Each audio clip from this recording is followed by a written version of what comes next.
It is definitely an understatement to say that the Israelites were freed from Egypt in a very simple way. Because in fact, it was so mysterious, it was so amazing, and full of miracles and wonders, how they were freed from the slavery in Egypt, down from the staff of Aaron turning into snakes and eating the snakes of the Pharaoh to the 10 plagues.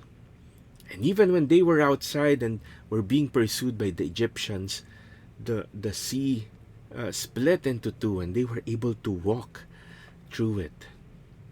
And that was just so amazing. And I can imagine myself saying, wow, my God is really the God, the one and only God. I will not have any other gods. And yet, just immediately after that, the same people who witnessed all of these wonders, who proclaimed that God has saved them from slavery, suddenly is condemning God, questioning God. Why did God bring them there? And that is where they lost their trust in God. And that's why they lost their faith.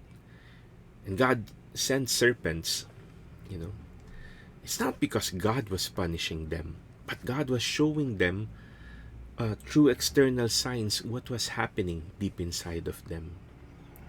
They were slaves from Egypt, but now they were becoming slaves of sin, slaves of distrust. And God had to show them. And of course, immediately they recognized that they were wrong. And God asked Moses to make a serpent image, and whoever will see it and be sorry for their sins will be saved. Now, fast forward to our gospel, and we hear something very similar.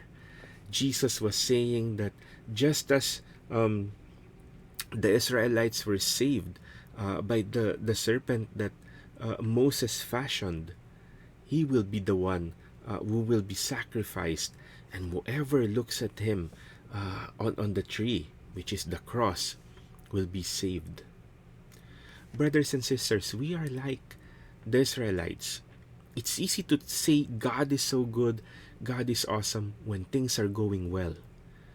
But when God challenges us to grow, to become better Christians by testing our faith, not because He doubts us again, but because He is trying to change us, to transform us into who we are meant to be, to become better humans, to become better Christians. How easily we doubt. And the cross reminds us, Jesus reminds us when we see Him, that the way of Christ, the way of God is humility. The way of God is not getting, but giving. And we will not be complete.